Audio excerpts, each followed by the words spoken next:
Students, आज जो topic हम पढ़ने जा रहे हैं वो है डीमैग्नेटाइजेशन। डीमैग्नेटाइजेशन हमारे पास एक ऐसा प्रोसेस है जिसके जरिए हम जो है मैग्नेटिज्म को रिमूव करते हैं किसी भी मैग्नेट से। ठीक है, to remove the magnetism from a magnet. ठीक है, यानी कि इसको अगर हम इस तरह से डिफाइन कर सकते हैं कि हम मैग्नेटिज्म की जो प्रॉपर्टी है किसी भी मटेरियल से निकाल देने का जो प्रोसेस है उसको हम क्या कहते हैं, डीमैग्नेटाइजेशन। अब हमें पता है कि मैग्नेट्स जो हैं वो क्या करते हैं कि जिस तरह आयरन है या फिर डिफरेंट अलॉयज हैं उनको अपनी तरफ अट्रैक्ट करते हैं या फिर दूसरे मैग्नेट्स की तरफ उनके अंदर अट्रैक्शन या रिपल्जन की जो प्रॉपर्टी है वो हम कहते हैं कि ये मैग्नेटिक प्रॉपर्टी है किसी भी मैग्नेट की। ठीक है, अब हमारे पास डिफरेंट वेज हैं जिसके जरिए हम डीमैग्नेटाइजेशन कर सकते हैं, जिसमें हमारे पास सबसे जो पहला मेथड आ जाता है वो है हैमरिंग का मेथड। यानी कि हैमरिंग हमारे पास क्या कहलाती है कि अगर हम हैमरिंग मीन्स के मतलब कि उसके ऊपर ठोकना। ठीक है, अब अगर हम देखें तो हैमरिंग जो है वो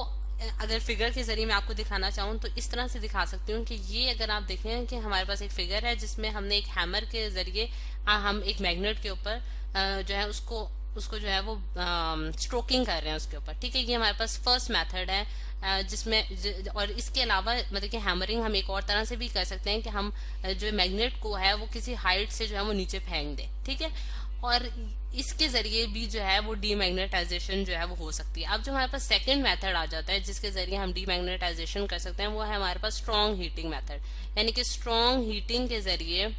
जो है वो हम डीमैग्नेटाइज कर सकते हैं मैग्नेट को। अब हम देखते हैं कि ये जो दो मेथड्स हैं इनके जरिए बेसिकली डीमैग्नेटाइजेशन जो है वो हो क्यों रही है। अब स्टूडेंट्स, हमने पिछले लेक्चर्स में भी देखा था कि मैंने आपको बताया था कि जब हम मैग्नेट मतलब कि जो मैग्नेट होता है उसकी कुछ इस तरह से प्रॉपर्टी होती है कि जब वो मैग्नेट बनता है तो उसके जो एटम्स होते हैं वो आपस में अपने आप को अलाइन कर लेते हैं। यानी कि उसके अंदर छोटे छोटे नॉर्थ और साउथ पोल्स के जो है मतलब एक एटम जो है वो as a small magnet act करेगा और जिसकी वजह से उनकी जो कंबाइंड मैग्नेटिक फील्ड होगी यानी कि कंबाइंड मैग्नेटिक इफेक्ट जो होगा वो हम कहते हैं कि ये मैग्नेटिज्म है। ठीक है, अब ये जो एटम्स जो है जिन्होंने अपने आप को अरेंज किया होता है यानी कि अलाइन किया होता है नॉर्थ साउथ डायरेक्शन में, वो जब हम उस पर जब हैमरिंग का प्रोसेस करते हैं तो उसमें क्या होता है कि क्योंकि हम कोई वर्क परफॉर्म करते हैं हैमरिंग के जरिए और वर्क जो है वो मतलब कि हमारे पास जिस तरह एनर्जी है वो क्या है हमारे पास एबिलिटी टू डू वर्क। तो एबिलिटी टू डू वर्क में हमारे पास कुछ एनर्जी जो है वो ट्रांसफर हो जाती है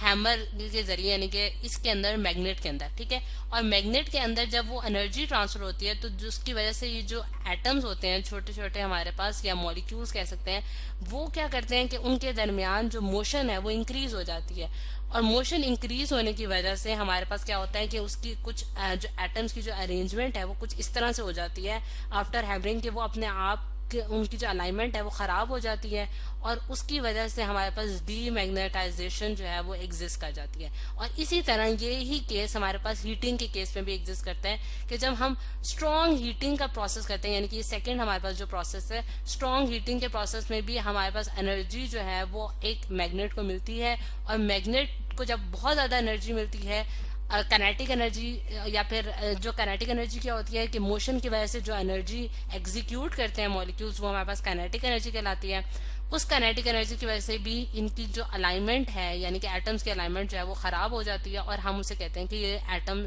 या फिर ये मैग्नेट जो है वो क्या हो गया, डीमैग्नेटाइज्ड हो गया।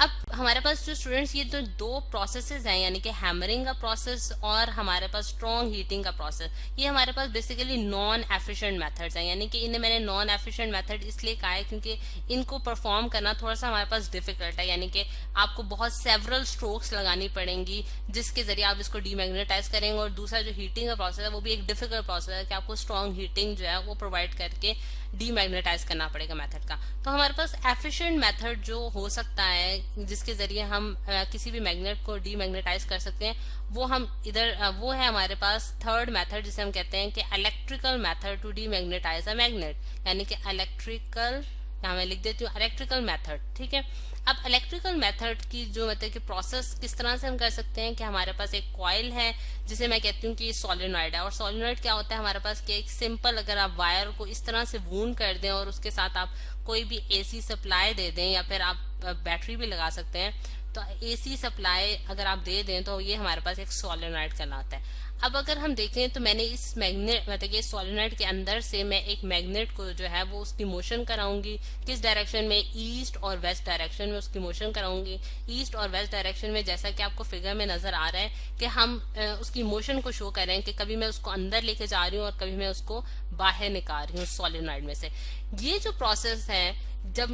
मैं परफॉर्म करती हूँ तो उसकी वजह से हमारे पास डीमैग्नेटाइजेशन होती है। अब मैं सबसे पहले थोड़ा सा एक्सप्लेन करूंगी कि what is meant by AC supply. AC supply जो है वो हमारे पास क्या होती है कि ऑल्टरनेटिंग करंट को हम क्या कहते हैं, एसी, जिसके अंदर हमारे पास जो करंट या वोल्टेज का ग्राफ है टाइम के लिहाज से करंट या वोल्टेज का ग्राफ है वो कुछ इस तरह से बनता है। और ये जो ऊपर वाला साइकिल है ये हमारे पास पॉजिटिव साइकिल कहलाता है और नीचे वाला हमारे पास नेगेटिव साइकिल कहलाता है। यानी कि इस मतलब कि एसी सप्लाई में हमारे पास पोलैरिटी जो है वो चेंज होती है, यानी कि कभी पॉजिटिव हाफ साइकिल आता है और कभी नेगेटिव हाफ साइकिल आता है। ये जो पोलैरिटी का चेंज है ये हमारे पास किसी ऐसी करंट या वोल्टेज में वो हमारे पास क्या कहलाता है, एसी सप्लाई करता है। जब एसी सप्लाई में किसी कॉइल को प्रोवाइड करती हूँ तो उसमें उसी तरह से जो है, यानी कि अगर इसमें जो पोलैरिटी का चेंज है या फिर इसकी मैं फ्रीक्वेंसी भी कह सकती हूँ, वो मेरे पास फॉर एग्जांपल 100 हर्ट्ज है, क्योंकि हमें पता है कि हम फ्रीक्वेंसी को हर्ट्ज में मेजर करते हैं या 1/सेकंड में मेजर करते हैं। तो इसका क्या मतलब है कि 1 सेकंड में, यानी कि 1 सेकंड में उसकी 100 टाइम्स उसकी पोलैरिटी जो है वो चेंज हो रही है, यानी कि 100 टाइम्स उसने कभी पॉजिटिव नेगेटिव जो है उसकी ऑसिलेशंस जो है वो की हैं। अब जब ये ऑसिलेशंस इस वाले सर्किट में हो रही होती हैं और हम मैग्नेट को उसके अंदर लेके जाते हैं तो मैग्नेट के साथ क्या होता है कि मैग्नेट के, क्योंकि हमें पता है कि उसी तरह से हमारे पास उसके जो एटम्स हैं वो किस तरह से होते हैं, जिस तरह से अगर यहाँ हम देखें तो हमारे पास उसके एटम्स जो है वो प्रॉपर अलाइंड होते हैं नॉर्थ साउथ डायरेक्शन में। तो वो जो एटम्स हैं जब उनके उसके वो भी इसी तरह के ऑसिलेशंस के अंदर से गुजरते हैं, क्योंकि हमें पता है कि एक मैग्नेटिक फील्ड जो है वो इस सोलेनॉइड के अक्रॉस भी बन जाएगी, क्योंकि हमें पता है कि चेंजिंग करंट जो है वो एक मैग्नेटिक फील्ड बनाती है और ये भी एक मैग्नेट है जो कि उसके अंदर हम लेके जा रहे हैं और कभी बाहर लेकर आ रहे हैं। तो ये जब दोनों मैग्नेटिक फील्ड आपस में इंटरेक्ट करेंगे तो उसकी वजह से क्या होगा कि इन एटम्स के अंदर एक जो है डिस्टर्बेंस क्रिएट हो जाएगी और वो डिस्टर्बेंस क्या कर देगी, इनके अलाइनमेंट को खराब कर देगी, यानी कि कुछ एटम्स के अलाइनमेंट जो है वो ऊपर हो जाएगी, कुछ नीचे हो जाएगी, यानी कि सब जो है वो डिस्टर्ब हो जाएंगे। और ये डिस्टर्बेंस जो है ये इसको डीमैग्नेटाइजेशन कहते हैं, क्योंकि हमें पता है कि एसी जो है अगर फॉर एग्जांपल 100 की फ्रीक्वेंसी से चेंज हो रही है तो ये एटम्स भी मतलब कि 100 की फ्रीक्वेंसी से अपनी पोलैरिटी जो है वो चेंज करेंगे। यानी कि अगर फॉर एग्जांपल मैं कहती हूँ कि एक टाइम में वो नॉर्थ साउथ डायरेक्शन में इस तरह से थे तो अगले टाइम में वो इस तरह से थे, और फिर इसी तरह उनके दरमियान जो मतलब कि उनकी जो डायरेक्शन है या फिर उनकी जो वेरिएशन है वो इसी तरह से डिस्टर्ब होती, क्योंकि हम ये वाला जो प्रोसेस है ये काफी दफा परफॉर्म करेंगे, यानी कि कभी उसको अंदर लेके जाएंगे कभी बाहर लेके जाएंगे। तो ये जब प्रोसेस हम करते रहेंगे तो उसकी वजह से जो अरेंजमेंट एटम्स की खराब होगी वो क्या कर देगी, इसको मैग्नेट को क्या कर देगी, डीमैग्नेटाइज कर देगी। और ये जो है ये प्रोसेस हमारे पास कहलाता है electrical method to demagnetize a magnet. तो स्टूडेंट्स आज हमने पढ़ा है कि हमारे पास कौन से 3 प्रोसेसेस हैं और कि जिसके जरिए हम जो है वो किसी भी मैग्नेट को डीमैग्नेटाइज कर सकते हैं। सबसे पहला मेथड था हमारे पास हैमरिंग का, फिर उसके बाद स्ट्रॉन्ग हीटिंग का और फिर इलेक्ट्रिकल मेथड, जो कि सबसे एफिशिएंट मेथड कहलाता है कि जिसके जरिए हम जिसके जरिए हम जो है वो डीमैग्नेटाइजेशन जो है वो कर सकते हैं।